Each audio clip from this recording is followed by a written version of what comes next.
Chief Oju of the Curriculum Committee here at Black Hammer.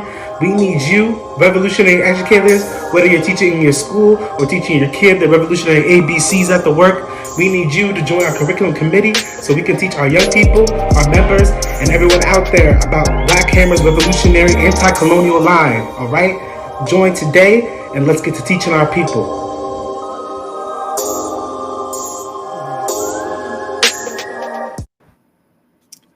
Land back.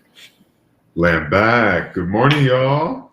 Good morning. It's another revolutionary morning.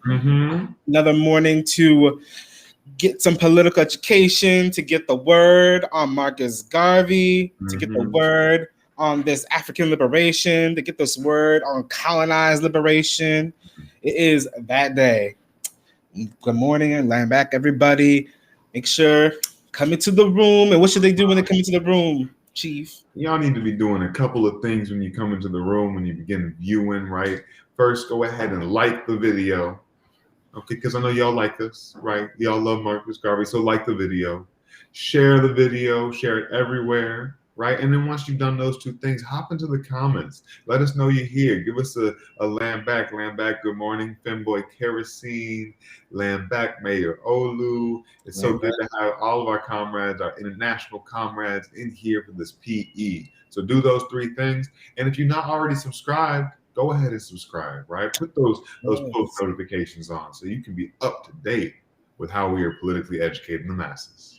Yes, exactly. Land back. If you are watching on Black Hammer TV YouTube, please go ahead, subscribe, and like and follow. All right, and put those notifications on so that you know when this political education is coming to you. And if you're watching on Facebook at Black Hammer Times Facebook, go ahead, like and follow the page. All right, and put on the notifications for the page too, so that share it in all the groups. Share it. Share in all the groups, the groups on Facebook. It's almost the end of Black August, and so make sure that you are still sharing this live in political education in those Black history groups, in those African revolutionary groups, in those groups of people who are trying to understand their history, trying to understand who they are. All right, so make sure you're putting those groups on blast. Absolutely. Blast is PE, because that's what our people deserve, to hear the words of the Honorable Marcus Garvey and all the work that he's done. Yeah, exactly. And if our people don't get a full grasp of the history of a man who was responsible for birthing movements that later influenced them and later led them further and closer to liberation, then they're not going to understand what they're going to have to do themselves to continue it. That's what dialectical historical materialism means. Very fancy phrase for look at in the past to figure out what you got to do now. All right. And so what we have to do is look at the past and look at it materially. What were the results of what Marcus Garvey did? What were the results of his organization, the U.N.I.A.? But before we let you know what book we're reading, yes, this is the Revolutionary Book Chapter. Just in case this is your first time here, this is Black Hammer's Revolutionary Book Club space where we go into political education around revolutions, revolutionaries, all around the world that are colonized, right? That's people called colonized because that's our material reality. And so we tell people, you know what? Let's learn about our history. So that's what the Revolutionary Book Chapter is for. My name is Chief Oju. I'm repping the nations of Africa and Puerto Rican. I am of the working class with some petty boo tendencies from school. And I use he, him pronouns. I'm the Chief of Agitation and Propaganda. So really excited to have you here. And I'm co-hosting with this wonderful chief. Land back. Thank you, Chief Oju. Yes, I am Sundiata, the Chief of Defense Training in our defense office. I represent, the petty bourgeois individuals who are seeking to commit class suicide consistently serve the masses of colonized people in order to eventually be a member of the masses, of the colonized poor working class masses through revolutionary work. And I'm representing the nations of Africa and Turtle Island. And I use he, him, his pronouns. And I'm psyched to be here for parts 5 and 6 of this amazing book. Land back. Yes, land back. Parts 5 and 6 were, as you saw, as we all read, were like pretty much the last chunk of his life, right? And kind of just laid out everything from what happened after he was in prison in Atlanta to the very end of his life, Mm, where he was still organizing, right? The whole time after Marcus Garvey got out of prison in Atlanta, he was still organizing. And even though the United Snakes used that as an opportunity to get him out of the United Snakes, he said, "Okay, wherever I go next, I'm gonna have to still gather and unite my people for African liberation because the contradiction's still there. yeah. Our people still need to be liberated, right?" And so, yeah, the book that we're reading is this book right here, Marcus Garvey and the Vision of Africa. This was collected by John Henry Clark, and it's got like a lot of different excerpts from different authors, but also has Marcus Garvey in his own words as well. In your words. So yeah, it's been useful. It's been useful having like the people who are able to talk about him, good or bad. It gives us some context to the people in time. And it's been great to have his own words too, to put that all into context so that you see just how what he was saying was the truth. What he was saying about sellouts within the African community being enemies, that was the truth. Absolutely. The truth around our people having to get ourselves together. Like he said it so many times, and he wasn't necessarily wrong. It's like we gotta get it together. And so yes, this is the book we're reading. So you can follow along. Where can they follow along, Chief Cindy? Y'all can follow along at blackhammer.org in our library. What's the link for our library exactly? /library. Amazing. So straightforward, so easy to get to. And it's got amazing digital texts like this one, right? As well as other revolutionary books and, pieces of political education we need to be engaging with. So never fear if you don't got the hard copy, go ahead to blackhammer.org/library and start reading along so we can discuss with each other this amazing book in this book. Yes, exactly. And before we get into our book, as always, we want to begin by raising some resources because as we keep on doing our political education, we want our political education and our agitation and propaganda to get even wider and wider and wider. And so that requires resources, right? In order to make sure that we can print as many posters and flyers as we want, to make sure that we can create the merchandise that people want on the street. I remember doing outreach and people wanting like these shirts, so badly. We do need resources, not just to also do that, but also to continue our work with PPE, to continue our work with food, and to be doing our work to make sure that people are safe, despite any disaster that might come to them, whether it's natural or unnatural, right? And so our goal is $800 today.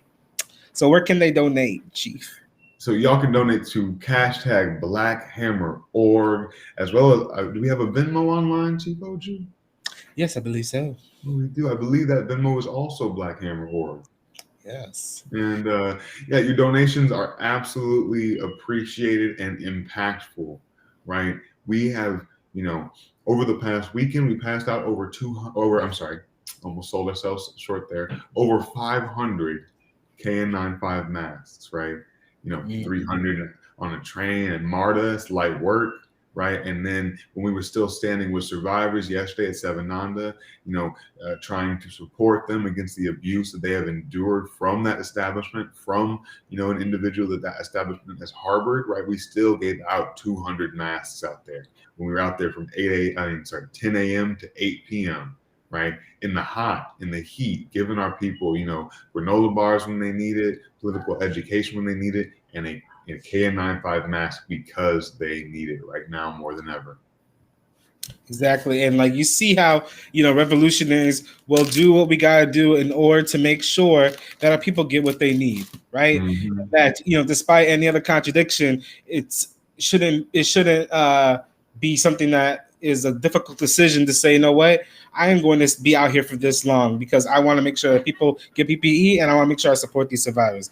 It doesn't matter that I'm going to get up this early to be on the train because our people are up that early to get on the train too, to go to the plantation. So why don't I get up that early to give them something that can take them to revolution, right? Exactly. And so make sure that you are supporting this work in that way. Okay, so you want to donate or you can pledge, right? Just like Mhm. pledging works too.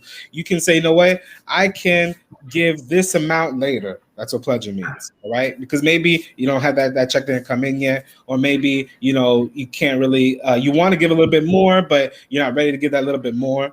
And so this is what I'm going to tell you. I'm going to pledge $50 for Thursday. I'm going to pledge $50 Okay. for Thursday Pledging because I $50. can do it Thursday. Yes. Okay. And if that's how you living, right? If you got some birthday money, right, that you know how to come up, right? Or you thinking of a great way to make some money, but maybe you just ain't there yet. Make a pledge, right? Let us hold you accountable to wanting to support, colonized revolutionaries, right? Say, I want to pledge this much. And then we will reach out to you and say, hey, I saw you wanted to support. I want to remind you, let's get that pledge to the people, right? Let's get it out of your hands into the hands of the masses in the form of a mask, in the form of a granola bar, right? In the form of housing, Mhm. right? In the form of hammer cities everywhere, Yes. where we can have self-determination over our life, right? Our land, our liberty, like our resources, like everything, right? We can be liberated.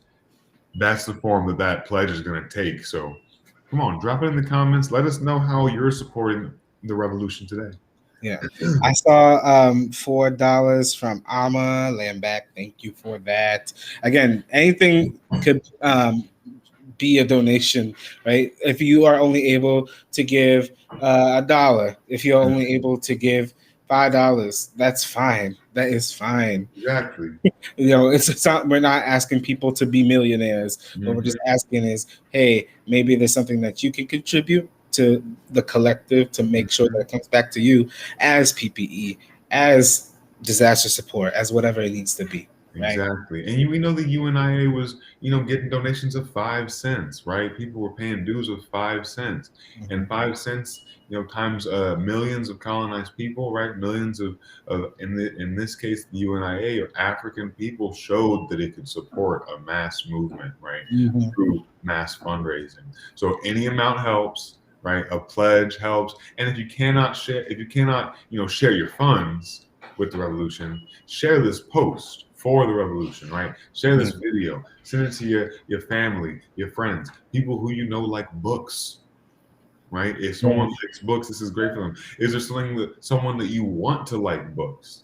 Right? You're trying to show them that, literature, right, reading can be for African people, can be for colonized people, right? Can speak the truth of how great we are, right? How much honor we do deserve, because that's Mhm. really what Marcus Garvey was telling people, and that's why they call him the Honorable Marcus Garvey as well, Yes. in the fact that he would take African people, African men and women, and people who had been living a destitute life because of Jim Crow, right, because of this post-slavery world, and he'd give them a uniform, right, of gold, right, something to really wear to show the pride that they have, that they need to have because of our ancestors, right? Because we deserve to be prideful. So if you support, the idea of our people being proud, of our colonized people being free, right?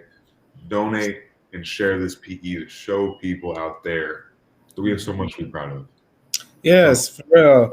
Because that's one thing that Marcus Garvey inspired, like me, just reading these last two parts was that just reminded me again, I'm so proud to be African.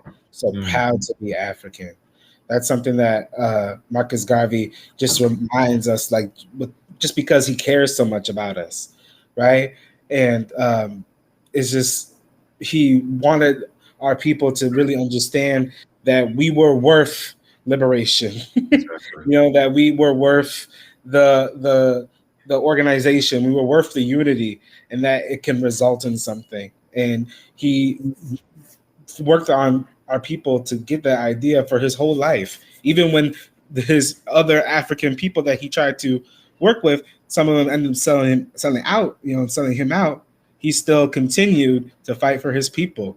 Exactly. And it's very easy to be like, "Whoa, my people just dissed me. I'm out of here." Mhm. Like, what? No. Oh, f my people. It can be so easy to say that, right? When someone is going through as much betrayal as he did.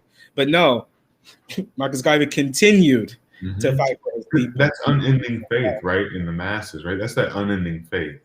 Yes. Show that no matter how many contradictions occur, right? No matter how many individuals, right? Hmm. We have faith in the masses, not the individual. Also, shout out QAnon Smash White Power for the 40 to the victorious Black Hammer organization and the hosts. Land back. We always appreciate you and appreciate the donations as well. You Yeah. know, if y'all are colonizers, right? If you're a colonizer out there, you should feel guilty for the state that the colonized world is in because of the extraction done by your ancestors in Africa, in Asia, in Turtle Island, in Pachamama. And because of that guilt, the only way to get rid of it, trust me, it's all the way in there. The only way to pull it out is by paying reparations, Yes. by giving back the material that was stolen, right? So donate in the form of these reparations, right? Submit to the leadership of the colonized proletariat, follow our guidance, right? Because when y'all guide yourselves, when you lead yourselves, you do terrible, disgusting, savage things to the whole world. Hmm. Something human for once. Submit to colonized leadership and pay up. 100%. Yes. That's the only thing you Yeah. can do. Exactly. Submit fully to colonized leadership.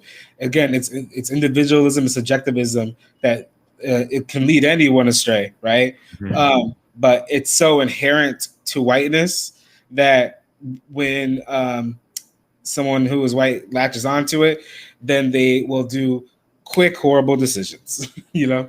And so that's why we say, you know what? The decision you need to make is get under the leadership of colonized people and then let them lead you. Let them lead you, and then pay reparations to our people for everything that you have done and stolen for centuries. And so we got $20 from Fatih. I just noticed that. Mhm. And they Back. was asking who was going to match, and I love matching fatigue, so I'll match. I'll pledge for Thursday, like you, Chief Oju, $20 to match. Awesome. Thank you, Chief Sundiata. In the back. Yes. Yeah. If people can match Chief Fatih, Chief Sundiata with $20, please drop it in the comments. In the meantime, we're going to go to our Black Hammer book trap trivia so we can, get a little bit of knowledge about what we're reading while people are still donating. So you guys still drop in the comments your donations. If you're not dropping comments, then you better be dropping your number of shares at the very least. At the very least. Hashtag share. I'm hosting the show and I just shared it to 25 groups. That's just what happened. So 25. I'm doing it while giving y'all this word. Y'all That's can do it while watching. So it should be easy for y'all to do 50 because y'all just sitting there, right? So let's get into our book trap trivia. Let's do it. GCI, you want to read the question? In the final stretch of his life, Marcus Garvey left Jamaica to go where? A. Toronto, B. London, C. Cape Town, and D. Paris. Drop those answers in the chat. Do not cheat,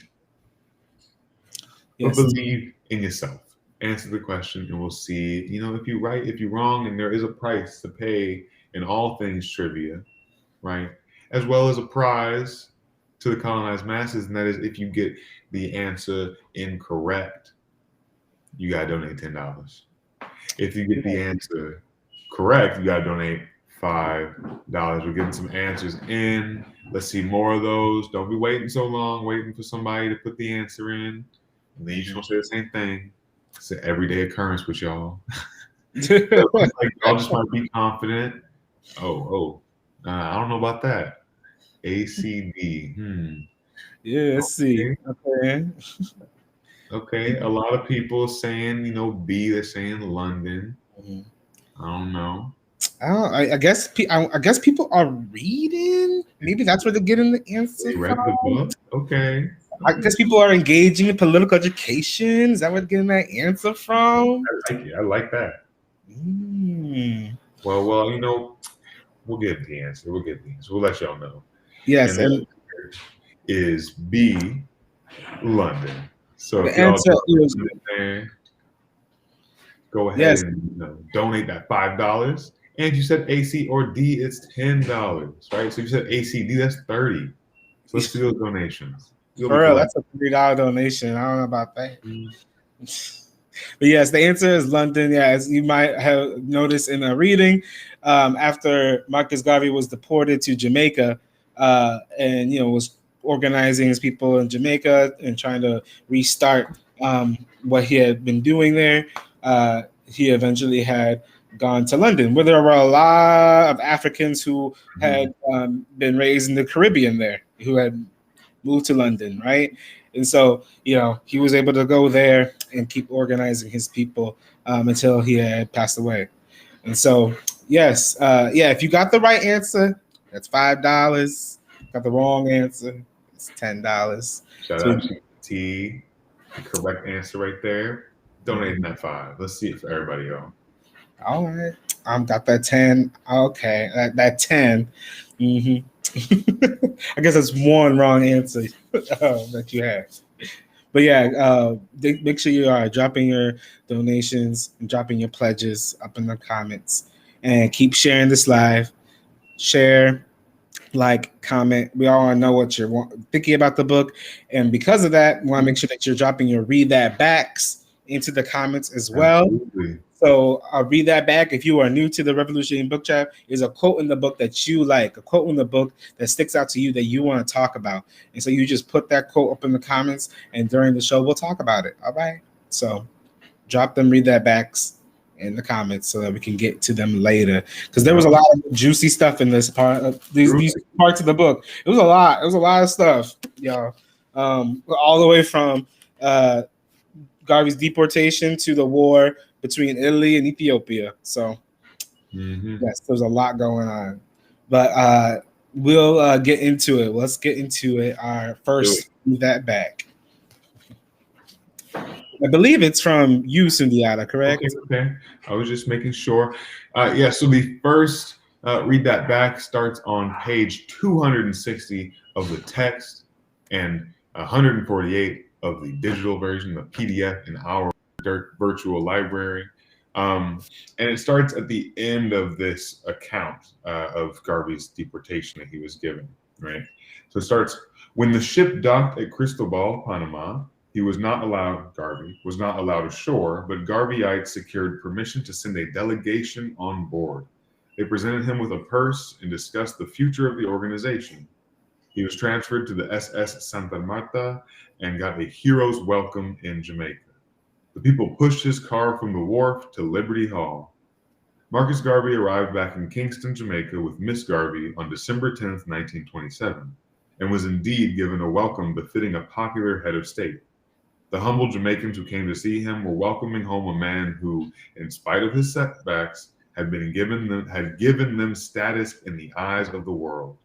They were not thinking about the loss of the ships and those who opposed him in both America and Jamaica.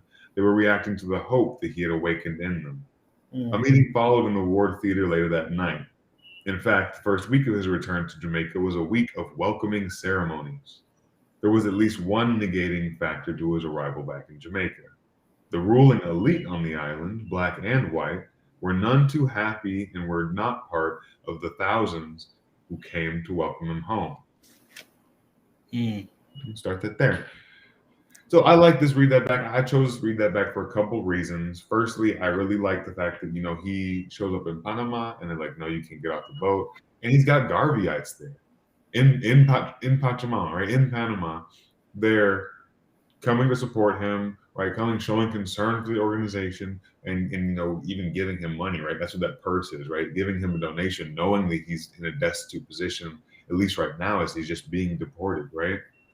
And then I really appreciate, seeing more of that. He returns to Jamaica, and they don't see him as a failure, right? They don't see him as, oh, you got in prison, oh, your ships got, taken back, or you got scammed by these people. They don't think about that, right? They think about the pride they feel because of the work that he's done, right? Because of the pride they feel, even just being the same nation, right? We all know how we feel when we see revolutionaries from our nation, right? If you Jamaican, you probably feel some type of way about Garvey a lot stronger, right? Because that's representing you and represents all of us Africans. So I like how they pointed that out. And then, triple whammy, of course, the neo-colonial petty boost sellouts, we're not going to be happy because they got trouble now. Mm-hmm. Because they know the Garvey does not mess with the petty boo, does not mess with the intelligentsia, right? Does not mess with Du Bois or whatever his name is, right? Which is why they did not welcome him. But the masses of colonized people will always have you. If you always Yes. colonize, they will always show up. They will push your car from the wharf to Liberty Hall. And I think that Yeah. is symbolic, right, of where we are moving, right? Where the colonized masses push revolutionaries to liberation. Yes. Laying back, yes. Like and it's interesting because that's also what happened to Black Hammer when it established the major headquarters in Atlanta too, right? That the ruling class elite of the petty bourgeois academic organizer types were all like, oh, like what? This movement is here now. But on the street, and I saw it too constantly, was people randomly being, oh, it's you, Black Hammer, it's you, Ghazi. Oh, hi. Um, a woman that we had helped when her daughter needed a place to sit during the Seven Honda protest because she was having a reaction that triggered a moment in her autism, right? And she needed a place to sit. And we helped her, we gave the family food, all this stuff, right? And it wasn't until the very end that this woman was like, "Oh yeah, yeah, I follow you, Ghazi," and that was it, right? Oh, I follow what you're doing. I follow what Black Hammer is doing, and it was just a moment that made me realize that no matter what the ruling elites might say, the people are always on the side of those who always have their interests in mind, who are always working for them, right?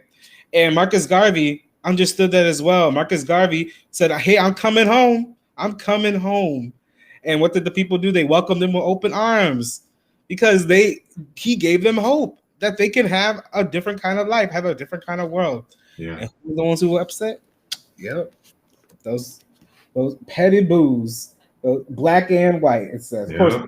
but yeah, yeah. And so, and it kind of also kind of mirrors like when he got deported, and he got deported out of New Orleans. And when he got deported out of New Orleans, the guy deported New Orleans, it was the same thing. He might have been leaving with with having had so much done to him, right? But who were there to like send him off were the masses of Africans in New Orleans, right? And so it's just powerful to see that the people will always be on the side. Um, yeah, the people will always be on the side of those who fight and work for them. Yeah. Full unity. Full unity. It's beautiful to see. Yeah. Mm-hmm. And so, yeah, if you are, if you want that, if you want that fervor, if you want that, change in your life, you have to join a revolution organization. You have to join an organization because that's the only way that the people see you. The people only see you through organization. If they see you differently, it's because you're putting yourself out there as individualistic and subjective. But if you put yourself out there through the work, the people see you, right? And the people don't necessarily have to know you, but the people have to know that you're on their side. Exactly. and that's what makes the difference. And that's what makes the difference. Yeah. And then also real quick, something that we haven't really touched on, which you might touch on later read that back too, is that lots of the accounts in this section were from Amy Jack Jarvey, who I knew nothing about until I read this book. One, I didn't know that he had two wives, and that were both named Amy. And then I didn't know that how much they and how much the second Amy especially kept up the work of the organization when Marcus Garvey was inside. And so it's like amazing to see that she like kept all these accounts of everything that happened, so that history knew the truth. Mm-hmm. So yeah, land back. Yes, Lamit. So yeah, if you have a read that back, make sure you're dropping your read that back into the comments. Mm-hmm. Yeah, because we want to make sure that we get to it. We want to make sure that we are hearing from you what you are thinking about this book. Let us know. Let us know just how you feel like Marcus Garvey is impacting you. Jay Bird saying so beautiful. Oh, this is about Atlanta. So beautiful. Sensory issues and triggers with autism are how it's so amazing how y'all help them and that they follow us. So incredible. I know it was like amazing. I'm like what? And it was just it was at the very end that we saw that right at the very end. And so and see how for her it wasn't that, oh, you're this person, because you're this person you can do this for me. It's that she saw the work and knew that maybe these people can help. And so and then said, no, what, you are, so you're the person that I already knew, and I know you can help, so I know you're on my side, and that makes the difference. I'm telling you, it makes Mm-hmm. a difference. Oh, we have a read that back from Fatih here. It says Britain was a declining imperial power, so she had to make much of the myth of imperial unity in order to hold her shaky empire together. Labor in the British Caribbean at this time was fulfilling his historical task. No one, and I have it on the side here. Let's see.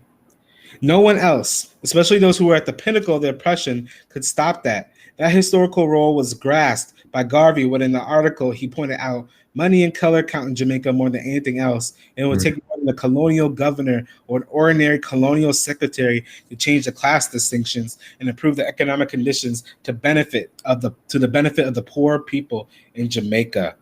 That Mm-hmm. is a really good read that back for T. All I like right. that. It kind of goes to, it kind of connects to a read that back we'll have later. But yeah, but essentially the economic conditions of African and colonized people in the Caribbean were not going to change just because you put in a different person in the governor's seat or that you put someone else in power. That's not going to change the material reality of people. Uh, and Garvey understood that bluntly Yeah. because he did labor. What was the labor he did as a kid in Jamaica? He was what company was he getting stuff for? The fruit companies? That was the bananas or Yeah, something. the bananas, exactly, right? And so like you see him like being like knowing like his labor does not do nothing No, for himself. It just helps the colonizer. And he knew that just because the person in charge changed, it wasn't going to change how he worked or how much he got from it. exactly. Yes, land back. And so, yeah, and so let's keep on with our read that backs. Yep. Go to, uh, yeah, we'll go to your next one, Sugiata, because I Okay. like the next one that you got. All right. So mine next one, the second one is 307. So skip a little bit ahead in the book in the text, and it's on 171 in the PDF. So let me just get there. And it is the first sort of part of this passage from the article in the Blackman titled "The World as It Is: Insulting Negro Womanhood." It is an unfortunate thing the Negro womanhood of Jamaica in particular, and of the West Indies in general, can be so abused without any protection given them, or interest taken in the matter. We have before us the case of a prominent man who is only one of many who has taken gross advantage of a Negro girl, yet he continues to enjoy public respect. Unfortunately, the man himself is a Negro. His action toward a member of his own race is worse than if it were committed by a man of any other race. This man is wealthy. He was not always so. He was once a poor man, and when he was poor, he got engaged to a colored girl, probably with the best intention. When he started to get rich, he started to ignore his colored fiancee, to put her off and tell her all kinds of false tales with the object of breaking his pledge. Land back. So I think that this is really, really an important um, piece from the Black Men, right, by Garvey um, for the just around um, our second principle of unity, right, and specifically around the way that sellouts are also those who commit violence, right, against our colonized people. And this, specific, right, the words of Garvey's time, 100 years ago, right, he's talking about, women and Negro women, right? But we can expand this to colonized women as well as colonized non-men, right? And understanding that they are the most vulnerable. They are under these conditions as it was, laid out by Garvey, where there are sellout men, where there are African men in the community who prey on African women and non-men. One of the things that we have been extremely active with, attacking, right? Supporting those survivors and showing, African people that, just because you get some money or you get some social clout, right? And you're African, you're not going to continue to be safe and get supported when you continue to abuse and neglect people and just be a monster to your community. So I thought that it was really poignant because that's what we were doing yesterday, right? We was out there saying this exact same thing and attacking along this exact same contradiction that was being laid out by Garvey here. Yes, no, yeah, exactly. This is reflective of our second principle, like you were laying out, that we won't stand for horizontal violence. Horizontal violence meaning the violence that happens among our own people, right? Among colonized people, among the people, among our friends, right? Because the enemy is colonialism. The enemy is the colonizer, right?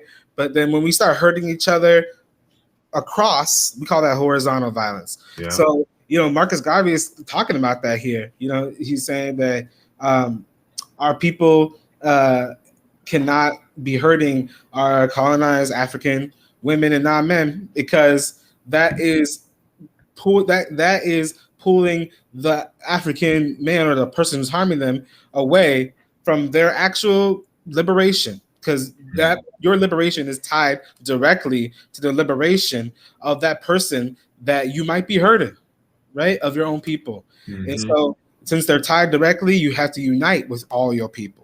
And so that stands for all kinds of colonial divisions that colonialism puts on our people, right? Whether that is via skin tone, whether that's via sexuality, via language.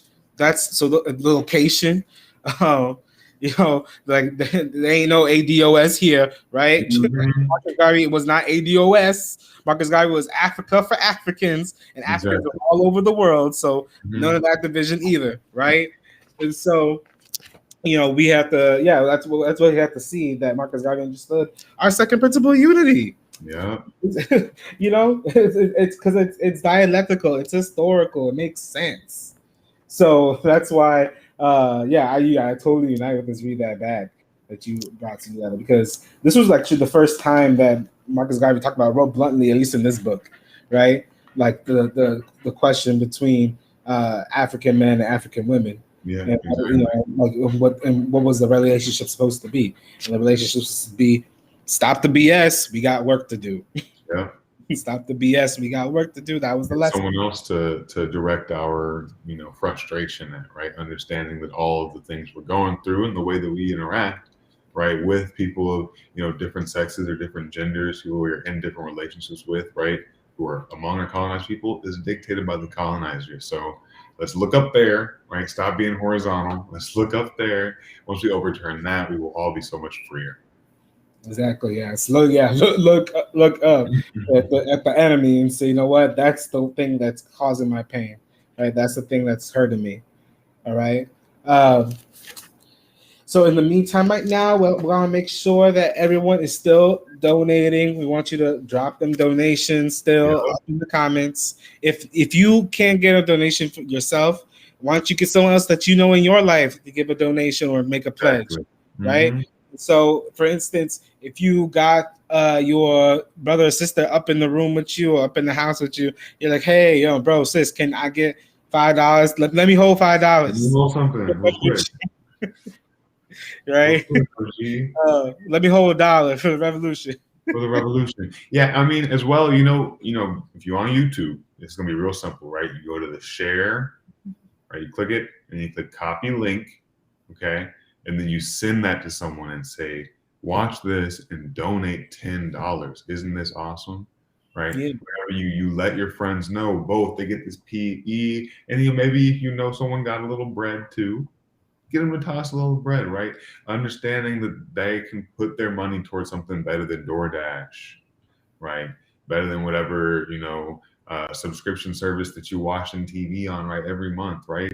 first of all, you should be on somebody else's, right? Like, so have somebody else's that they're using, right? So let's cut down on the individualism. Let's collectivize, right? And then save that money, that $5, $10 a month, and put it towards the revolution, right?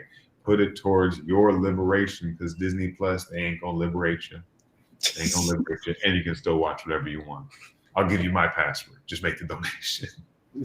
Right. So keep commenting those numbers you're donating, right? Keep sharing this as well, and let's get more people viewing and donating to this amazing PE. Yes, Fatih just said they got $15 because they haven't heard someone say, "Let me hold $1" in a long time." Yes, we should bring that back. Let me hold $1 for the revolution. Let me hold $10 for the revolution. Something, anything. Yeah, let me hold $1 for my liberation. You will get it back, because you will get it back. We are just holding it until it gets to the masses, and then once the masses are ready to end colonialism, you're gonna get that dollar back 10 times fold, 10,000 times fold. Yes. Honestly, they got $3 on it. They remember that from Everybody Hates Chris. That's true. I actually do remember that too. That show's old now. The show was about the past, and now it's old as hell too. Goodness gracious. Yes, keep on dropping them donations, everybody. Yeah, Ron. So people actually said that. Yeah, people said that up here in Africans and colonized people in the United States said that. So yeah, everyone, yeah, let's make sure we're still donating and supporting this work with our PPE, with our mask, with our food, and everything that we should be doing. All right, in Black Camera. All across the world, talk about how that was just in the snakes I just said, but yeah, our Kenya chapter and Nigeria chapter is still going hard, still doing the work constantly, because they know that their people have a need that needs to be fulfilled. They can only be fulfilled through liberation. All right. Shout out and salute to our comrades on the continent. 100%. Yes. Black August, salute y'all as well. African revolutionaries who are fighting to meet their people's material needs in the birthplace of this anti-African colonialism that has plagued us all. Exactly, and they are fighting for Africa for Africans, just as we are fighting for Africa for Africans, and just as they over there are, by doing their work, are also fighting for Turtle Island for indigenous people, are fighting for Asia for Asian people. They are fighting for that too, while they are fighting for Africa for Africans. Absolutely. Right, and that's the difference also with Black Hammer, is that we are colonized people fighting for colonized people. So we will get all of our nations back. We will get all of our land back. Exactly. No matter who got hurt by white European power colonialism. All right? Because that's how we roll. Lay it back. So let's get into our next Read That Back. I believe this is our combo one, because I have this one too, because it was juicy. It was juicy. And I will read it. It was on page 319 of the book and page 177 of the PDF, I believe. Yep, that seems correct. All right. And it starts at the top of "We declare then." So it says, "We declare then, as we declare," this is Marcus Garvey talking. "We declare then, as we declare now, that the Negro should not allow himself to be absorbed by communism, because ultimately communism and its treatment of Negroes will be no better than the other isms we have had since the Negro came in contact with European civilization. We declare then and still declare that communism among Negroes is only an effort to line up another powerful minority group of other discontented minority groups of the world to strengthen the hands of communism to smash the present order, out of which would rise a universal communism that would be as dangerous to the peace of the world and as oppressive to control as any other system that went before. We claim then and we claim now that a European communist will be no different when he gets into power to the Southern cracker of the United States. The cracker has in his blood the desire or wish to kill and brutalize the Negro because of his vaunted image of superiority based upon the difference of color. When you scratch the communist beneath the surface, you will find him the same vicious Southerner whose political belief will not surmount his racial prejudices, and for this, we have always kept communism at bay. Hence, no one will mistake us for having any sympathy for the communists as far as bringing the Negro into communism is concerned. We are interested only to watch the results of their mighty effort and to seize our chance to be what we ought to be by not being born fools." laying back. The Born Fools is in reference to earlier in that piece Marcus Garvey was writing that the Communist Party would get so frustrated with how difficult it was to organize Africans into the party. They would say, "Oh, they're ignorant. They're born fools," right? And Mm. so, this is juicy. This is juicy for Oh, juicy. multiple reasons. So, it's juicy because Marcus Garvey is saying no to communism, right? But the point is not necessarily no to What? communism. Like what? Marcus Garvey was an anti-communist. What? Anti-communist? Oh, he was oh, no, yeah. The problem wasn't that. The problem is that he still saw it. No one was showing him how that wasn't white power still. Because it is. Because it is still white power on its own when it's under the dictatorship of white people. Mm-hmm. And the communism that was being shown to him, even when it was being shown to him by other Africans, was still Africans under the leadership of other white people in the Communist Party, right? And so Marcus Garvey was like, nah, I ain't about this. This is not going to organize my people to our liberation because it's just whiteness in a different outfit. In a different outfit. He laid out the metaphor, that metaphor got to be a billboard. That metaphor got to be something, because he was saying scratch the European communists, and underneath it you get the Southern lynching person that you always known as the racist against the African people and colonized people. Mm-hmm. It's just he just lays it out so blunt that it's not about the system in and of itself. Is that nobody was showing him that it wasn't just white power in a different outfit, that it wasn't in no robes anymore. Maybe it was in a suit and tie, but it was still white power. Absolutely. And so, yeah, right. It's juicy, right? I got more to say, but it's juicy. You go on ahead. Tell me. Oh yeah, no, I love it too, and I think it's really important as well. Like living communally, right? Having the economic principles to where no one will exploit each other, right? Is something that communism pretends that it represents. But we understand that having just communism without an anti-colonial politic, without an anti-colonial revolutionary, body that stands for colonized people, you're going to have, communists, white communists, spreading the mass plundering, right? What has been taken from Africa, from Pearl Island, from Asia, extracted by colonialism, and distributing it because they all want some, right? Because they all just want more of the plunder, more of the profit, more of the spoils, right? For instance, the Green New Deal. Oh, what a great step towards a progressive socialist America. We only need to extract, 1 million tons of lithium from Africa, and then we will be so progressive, right? And thinking about, and I really like the way that Garvey, attaches it to, the Southerner, right? And I think there's a lot of poor white folks, specifically in the South, some of those southeastern states I won't necessarily name, that end up, getting into that communist politic, right? Getting into it, that anarchist politic, and they really do, in a lot of cases, just want to be able to have what they have been denied and that they believe is like their right. I think it's also really important, we lump these anarchists in there too, right? The white left is really what Garvey is talking about here, because we know that whenever we see what they do, they try to establish some kind of project or campaign.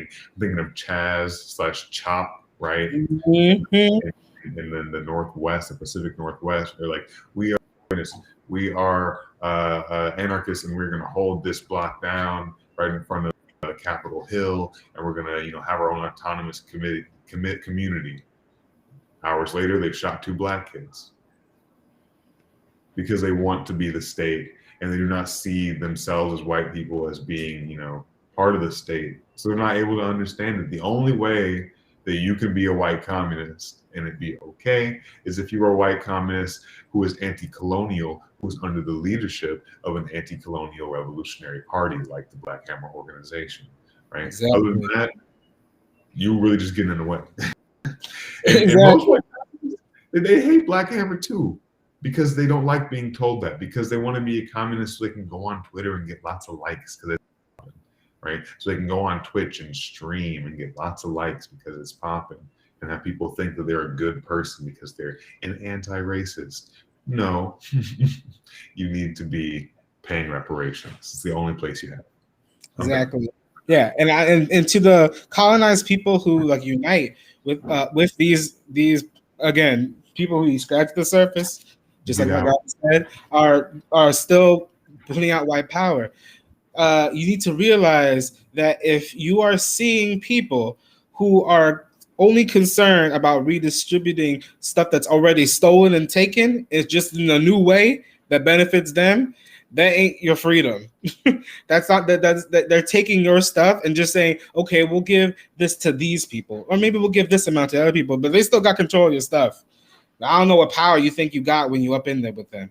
You only have power when you're with the poor and working class colonized masses, because it's the poor people of our nations, the poor people of our colonized nations that are going to be responsible for actually taking down this system that steals our things.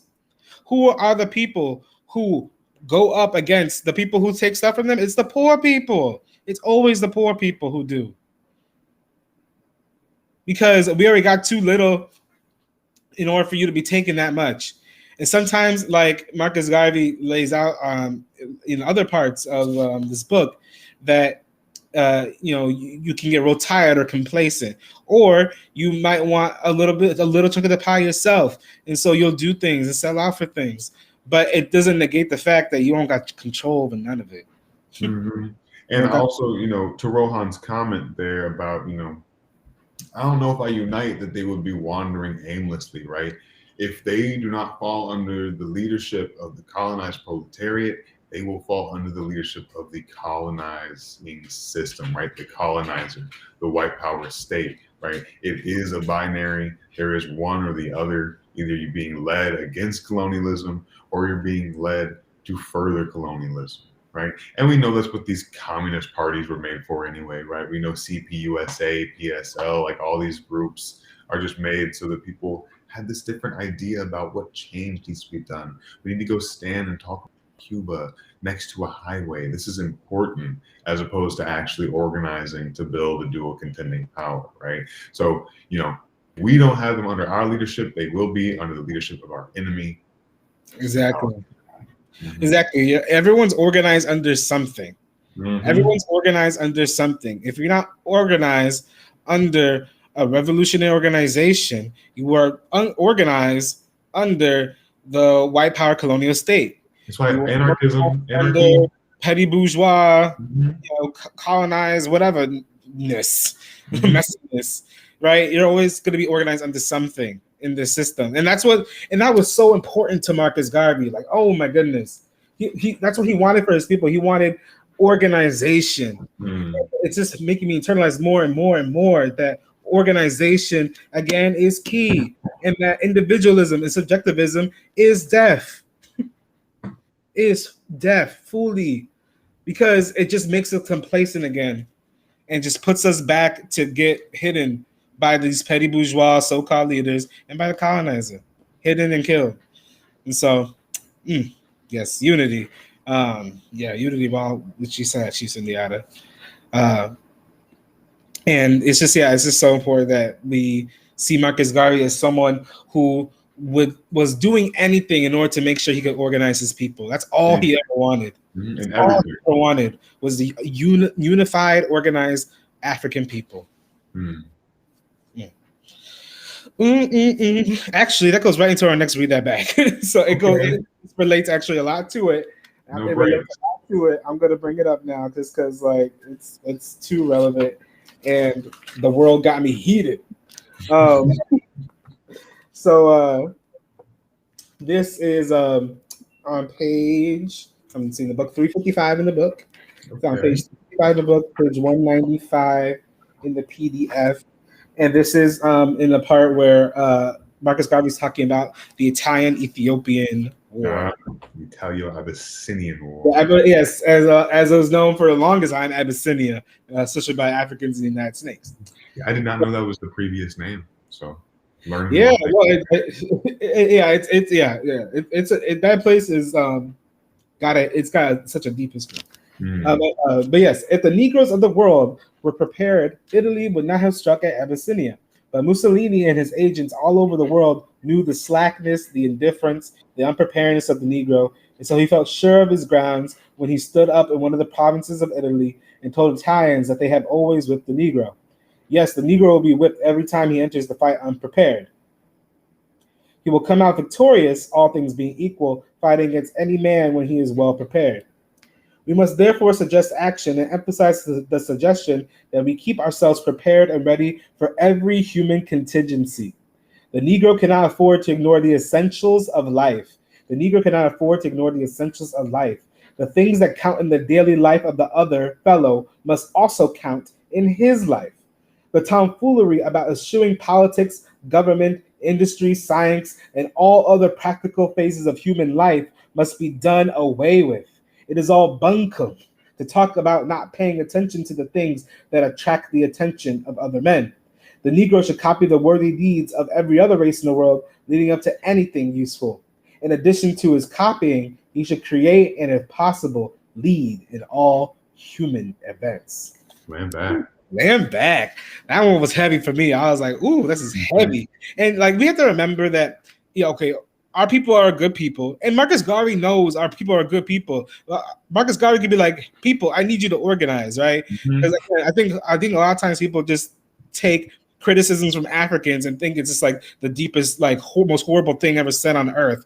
When it's literally just them saying, please get it together. We know our people are passionate, like Africans are passionate, right? And so Marcus Garvey's like, I need you to listen to this. I need you to listen to me because we are in desperate times. This is coming right out of the Great Depression, and white people are probably already getting out of the Great Depression, but Africans and colonized people are still deep in it. And so Marcus Garvey was like, we got to get our stuff together, especially when we're seeing a power like Abyssinia or Ethiopia get defeated by Italy.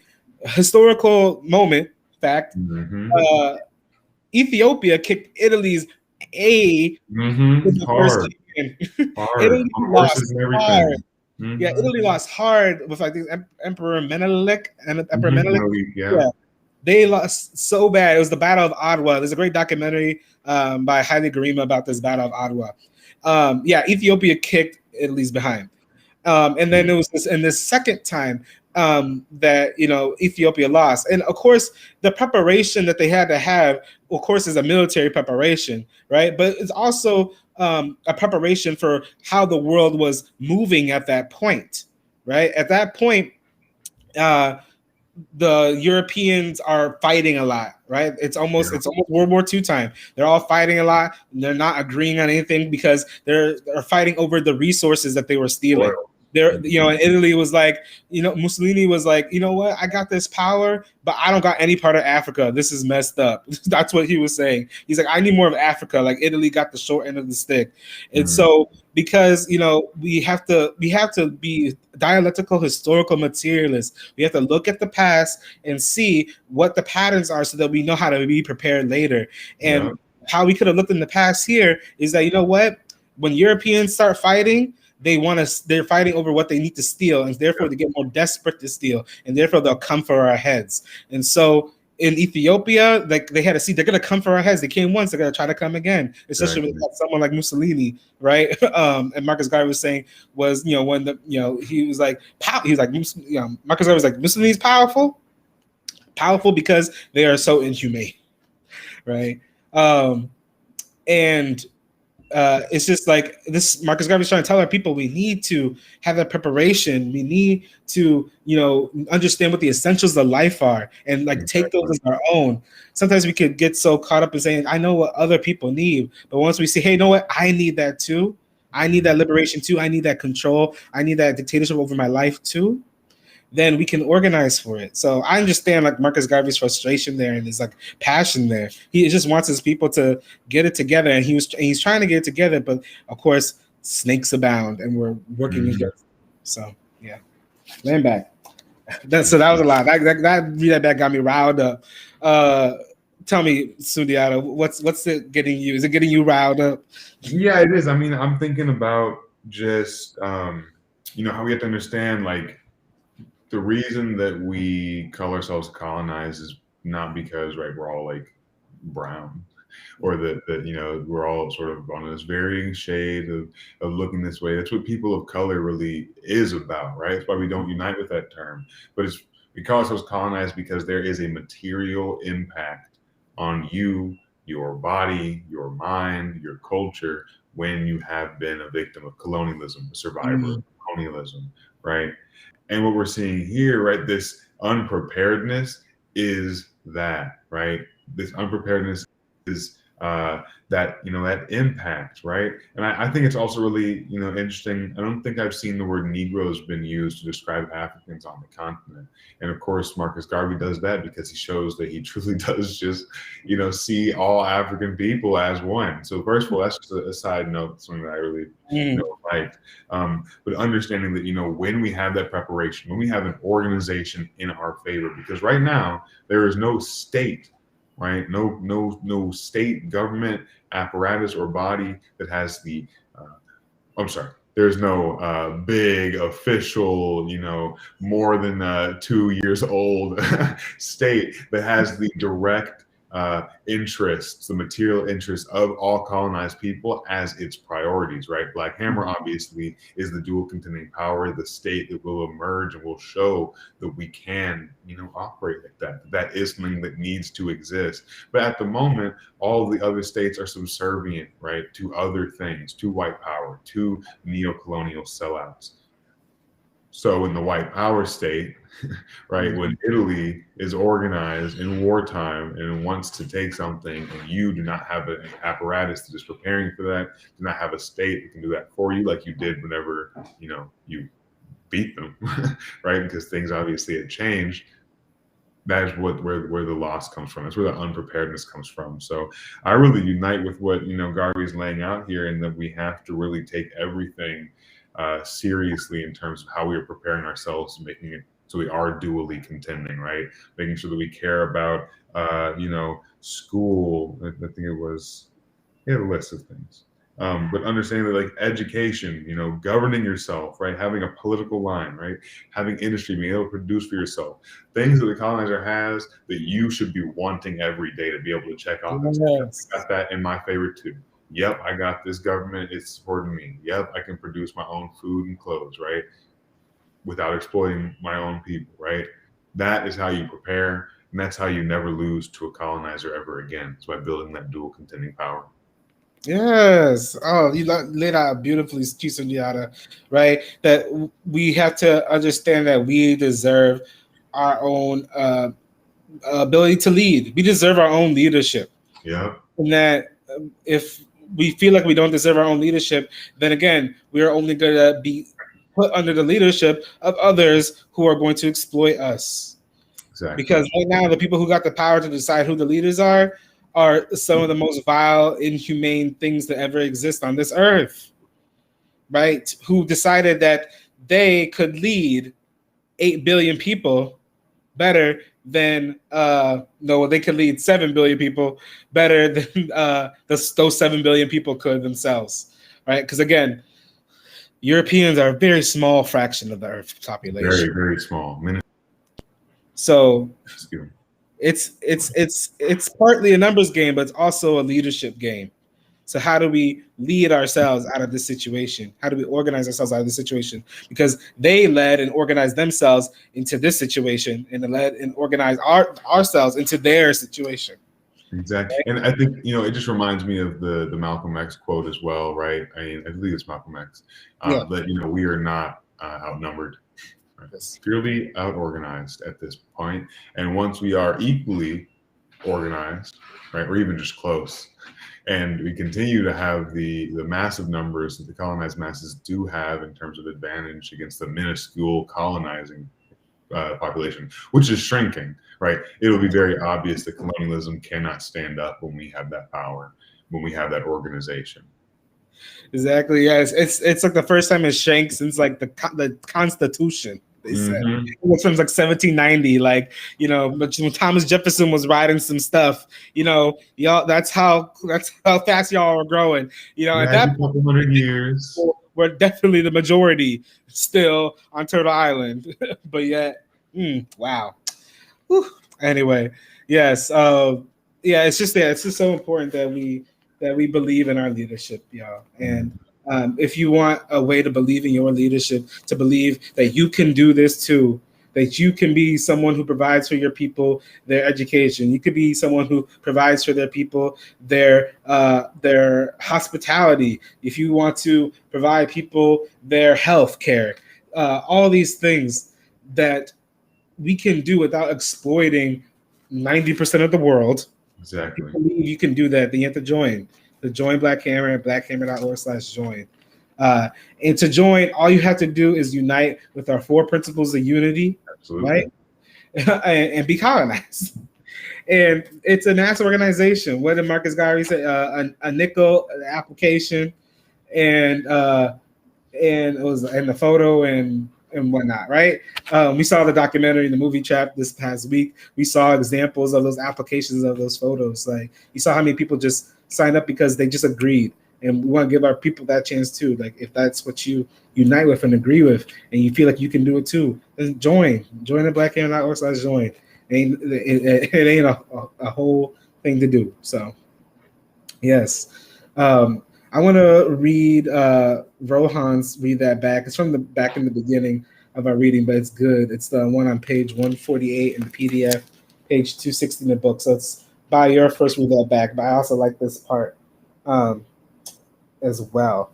So it says, under heavy guard, Garvey was put on board the SS Saramacca. He spoke from the deck of the ship to hundreds of Garveyites who had rushed to the docks to see him off. He thanked he thanked the millions who had helped and supported the cause and for their confidence in him despite the machinations of his enemies. His desire to serve was greater than ever, as the work had to be completed. Said he, the UNIA is not something I have joined, it is something I have founded. I have set everything aside to do this work. It is a part of me. I dream about it. I sacrifice and suffer for it. I live for it, and I would gladly die for it. Go forward, come what may, we must win by God's help and guidance. Garvey dropping gems. Hashtag Garvey gems in the comments. Garvey gems. Gems with a G, y'all. So let's keep that alliteration. Garvey gems. Hashtag Garvey gems. Yes. The work had to be completed. Yeah. The work had to be completed. He said there are contradictions, right? There are contradictions, but the work has to be completed. The work has to be completed. Come what may. Come what may. And look at that even though despite the machinations of his enemies, his desire to serve became greater than ever. Exactly. He's not a defeatist, right? Yes. He understands that just like Mao, right? I think it's I really love the Mao piece we've been talking about for a little bit now, which is if they are not attacking us, right, then we are not doing our job. We are not drawing the political line clearly. Garvey drew it very clearly, received very direct attacks, and saw each of them as something to overturn, not something to allow to defeat him, right? Even going to jail, even getting deported from the nation that he had most of his supporters in, because he tried it in Jamaica before and it didn't work super, right? Now going back to Jamaica saying, hey, this is where I am. It's going to keep going, because one thing I'm not going to do is just roll over. Yeah, exactly. When he when he came back to Jamaica, he decided to create like a large platform of what he wanted to see in his homeland, right? So he had that. It was a long platform. It was like 26 points or something. It was long and very specific. But I'll see if I can find it again. I know one of them was having a theater in every town. It was very specific, and it was from his wife's letter, I believe.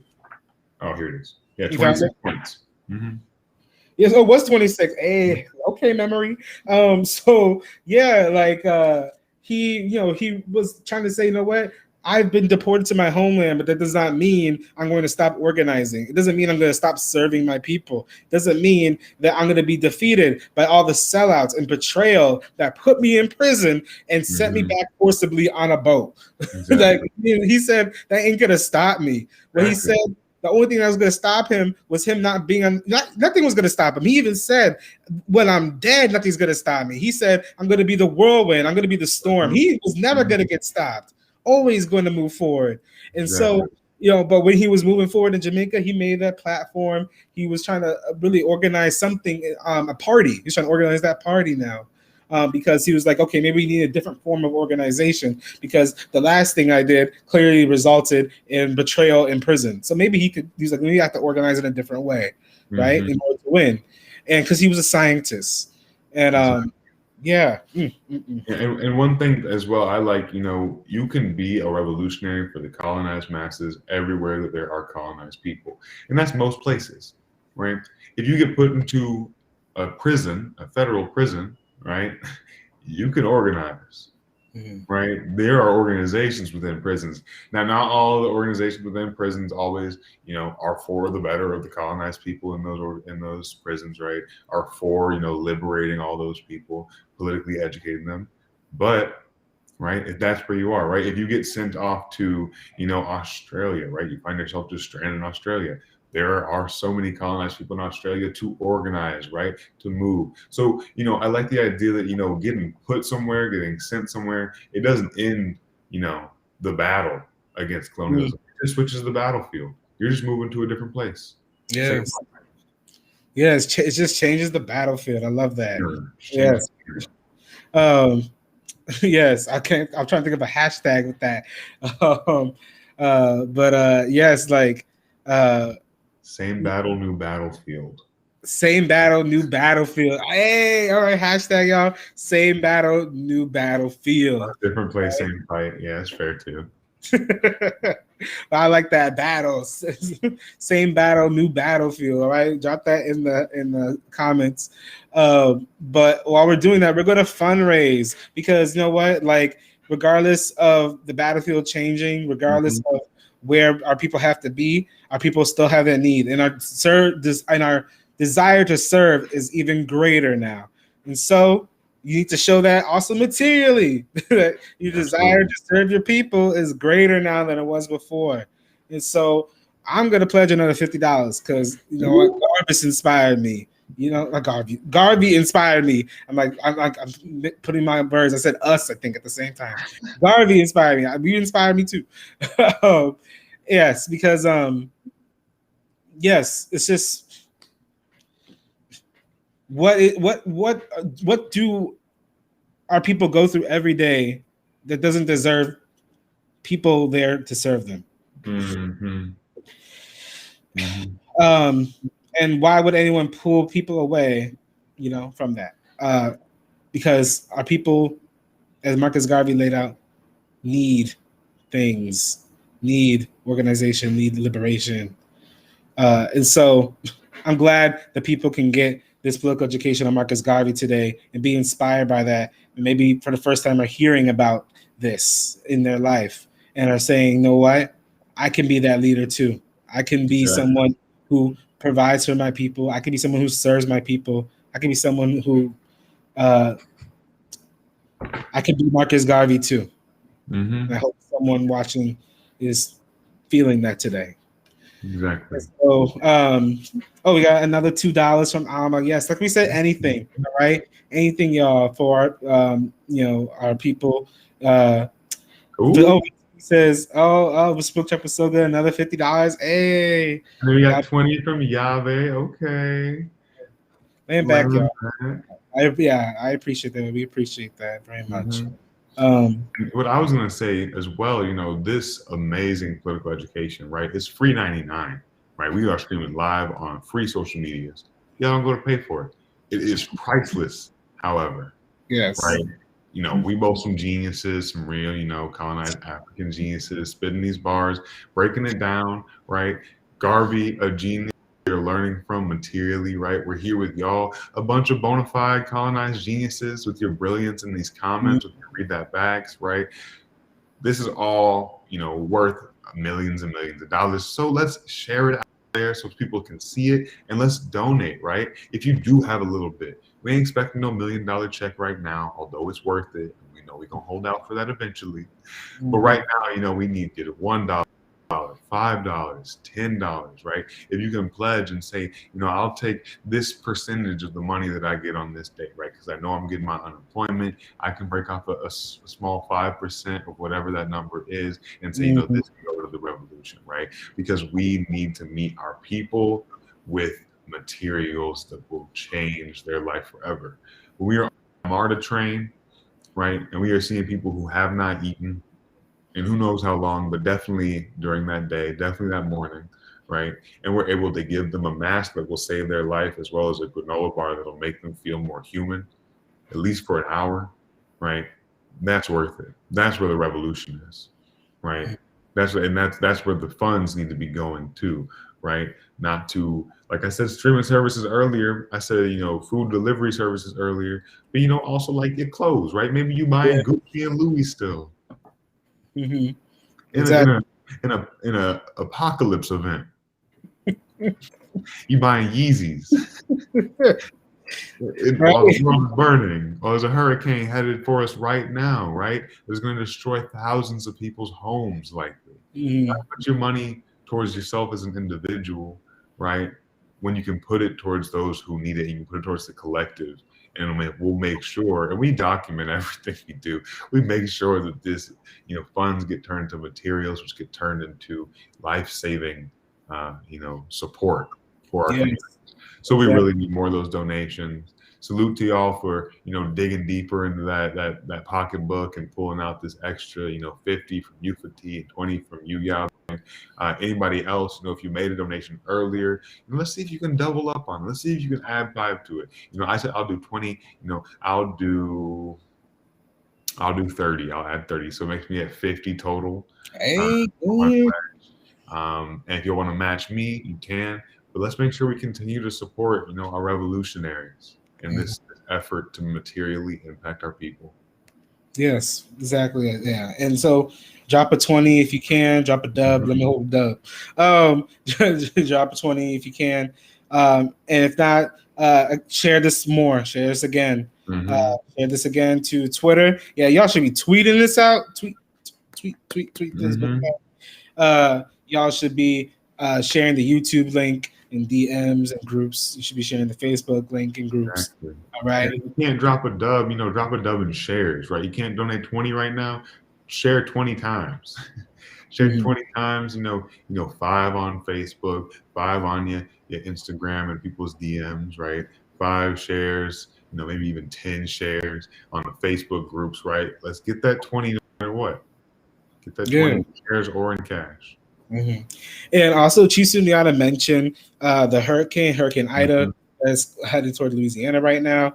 If you need information directly about the weather event so that you can stay safe and prepared, that we do have that email, staysafe-bh@protonmail.com. Yes, it's from our Ministry of People's Affairs. Ministry of People's Affairs is the office responsible for doing this, and so make sure that if you need that information, you can get that directly from them. You'll also be getting more information directly from us on this, and we'll continue talking about it and making sure that our people are informed and also our people are served. All right. So yes, just keep that in mind because you mentioned it, and just in case there's people watching from out there. All right. Absolutely. So yeah, keep on donating because that's also the resources that can go to help people who are going through disasters as well, right? So those resources also will help them and anybody in any part of the colonized world. When the Gambia was experiencing storms that got rid of the roofs, we did a fundraising campaign, right? So we'll help our people and serve our people how we need to whenever we can. But yeah, slam back. Keep on dropping them donations. But we're gonna go into Another 10 from Petit before we move. Shout out, Chief.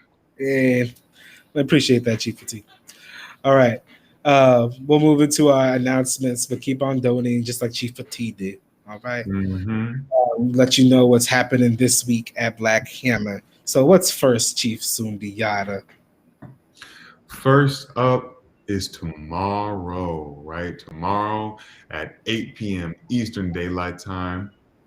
It's the vanguard of the revolution, of the colonized masses, setting the standard for what all of these other, chapters have to do, what all these other colonized individuals need to do is get organized, right? And we do it fun, y'all. That's a picture from last week. Like, I can't even really see myself. Oh, Yeah, I think you got some sauce on your shirt. Like you're looking down. I'm eating. See, we was all eating good. Shout out to the Juicy Crab, right? Shout out to the New Orleans Daiquiri Bar and Grill, right, for getting us some good food to break down with y'all. I believe we'll be doing a similar thing, but I ain't gonna speak on nothing I don't know necessarily. So you're gonna have to find out, just like I will, at 8 p.m. Eastern Daylight Time, August 30th. That's Monday. That's tomorrow. Go ahead, set your reminder, set an alarm, because you don't want to miss it. Yes, lamb back. And then on Tuesday, we have our Tuesday rally. Duty to build a free world is our theme, where we are going over how it is, yes, it is our truth, it is our destiny to build a world that is free of exploitation, right? Where people can exploit another in order to get resources, right? And it's our duty to do so. So that's this Tuesday, August 31st, 7 p.m. Eastern Daylight Time. All right, come in. It's going to be streaming on YouTube, Black Hammer TV, as well as Black Hammer Times on Facebook. So join us and send that link to somebody you know. Share it out. Then on Wednesday, we are having is it Wednesday? Is it Wednesday? Oh yeah, yes. We can follow up. It might be a different time, but we'll see. Okay. Well, be on the lookout, y'all, and go to blackhammer.org/reparations to get notified to join the Reparation Corps. The only place for the colonizer in the anti-colonial revolution is under the leadership, both financial and political and material leadership of the colonized masses, of the colonized vanguard organization, right? So come to this political education boot camp. Y'all gonna learn today, learn how to put down the whips, right? Put down the loot that you have been living off of lavishly. No matter how poor you are living lavish compared to the colonized masses because you have years and years and years of looting and spoiling behind you, holding your ancestors up. And my ancestors and me need that. So you're going to have to come up off it through this boot camp. You're going to learn and you're going to support. So come on out and we'll get y'all notified about when and where you can get to this amazing boot camp. Yes, slam back. And then almost last, is Joint Agitation Propaganda. That's the committee responsible for getting you this political education. So if you're into art, social media, TV, news, music, dancing, anything that will involve you creating something for your people or getting a message to your people through your creativity, and not just your individual creativity, through your people's collective creativity, then join Agitation Propaganda. You can email bhagitationpropaganda@protonmail.com so that you can figure out how you want to get involved, all right? If you want to learn how to do streaming shows like this, you've been seeing them all through the pandemic. I learned that this is going to be like a $189 billion industry. That's how much the colonizer is about to be using this streaming stuff. So if you want to learn that skill too, you could come into Black Hammer and do it for your people, not for $189 billion. All right, because that ain't worth selling out your people. All right. Shout out AP, shout out Agitprop for all the amazing content that we get. Y'all want to be a part of this. I'm telling you, you do. So go email that address right there. Yes, today. And then our last episode's coming up next week. Last episode. Of course, it'll be not August. We'll be right out of August, but we're going to extend August just for a little bit, just for 1 second. And we'll be reading part 7 and also the Declaration of the Mhm. Rights at the end that was made at the UNIA convention, that they include in the book. All right, and this part is more about the world after Marcus Garvey passed. So it's more people reflecting on it, but it's good because they'll give us a chance to reflect on it and reflect on how do we use Marcus Garvey's legacy for our own movement, right, and for our Yeah. own organizing. And so, really, I want you all to come in with your thoughts about how did Marcus Garvey impact you? How did Marcus Garvey in this book impact your understanding of liberating your people? How did it impact your understanding of African liberation in general? Right? That's an action item, by the way. Yes. Action That's an item. action. I want you all to come in with something that tells you how did Marcus Garvey inspire you during this book trap and during this Black August. All right. Mm-hmm. So we will see you next week, next Sunday, for the book trap. And yes, make sure that you join Black Hammer so you can get in on this all the time and not just on Sunday. Mm-hmm. Land back.